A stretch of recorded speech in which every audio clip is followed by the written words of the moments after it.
Today I'm going to give you my experiences on after dumping the iPhone XS Max for an iPhone 8 Plus for about a week. Alright, let's get started. Number 1 is biometrics. Touch ID is a proven tech that is very accurate and precise. Only knock here is with wet fingers it can act up a little bit, making Face ID a better unlocking solution. Face ID does have some other perks like passwords autofilling with your face. Unlike Touch ID, you have to lay your finger on it. In terms of speed and efficiency, Touch ID is still the clear winner. Hopefully in the future iPhones we can get Touch ID under the front glass. That will make Touch ID and Face ID a killer combination. Number 2 is the notch. Yes, it's been talked about over and over. Whenever I grab my 8 Plus, videos in landscape look so much better. It just feels more natural to look at a screen in landscape with no notch. Now you can't stretch the video on the XS Max, but you will cut some parts of the video off. With that being said, both of these panels are top notch. The OLED does look a little bit better though. However, if you're sensitive to PWM, then the LCD panel on the iPhone 8 Plus will do better. Number 3, the cameras. Both phones feature a regular camera and a telephoto camera lens. The cameras on both are fantastic. However, the Smart HDR on the iPhone XS is miles better.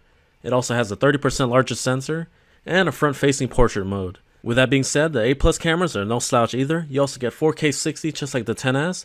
The main differences are stereo audio recording and 60 FPS on the front-facing camera. Number 4 is the price is much more affordable on the iPhone 8 Plus. $699 versus $1099 is a big savings for people who are on the fence between these two. If you're on a budget and want 85% of what the XS Max can do, then you get the 8 Plus. It's just an excellent all-around device that I highly recommend. This is one of the best.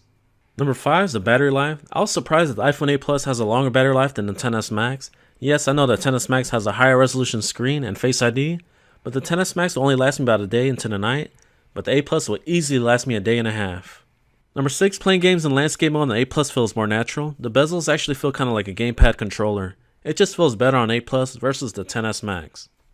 Number 7, stereo speakers are available on both devices, but the sound quality in the XS Max is much more capable. The sound feels more louder and more immersive. I gotta give this round to the XS Max. Number 8 is performance-wise is pretty similar on both chips. The A12 Bionic is about 15% faster than the i11 found in the 8 Plus. However, the 8 Plus can still power through all of today's games on the go and video edits with ease. The only major differences you'll notice is the A12 video exporting time will be much shorter. However, with that being said, in day-to-day usage, both of these chips perform identical. Number 9 is the 8 Plus does look dated on the design. This design has been around since late 2014 and is really starting to show its age. However, many people I know actually prefer this design with a home button. They just don't want to give it up yet. This design and layout feels very similar and people just don't like change. So if you're someone that likes this layout, you'll feel right at home on the 8 Plus. Now if you've been craving for something new and different, then the XS Max will fit right in. Number 10 is PWM. This was recorded on the iPhone 8 Plus using slow-mo to demonstrate the activities of PWM. PWM on the XS Max is the same as last year's iPhone X.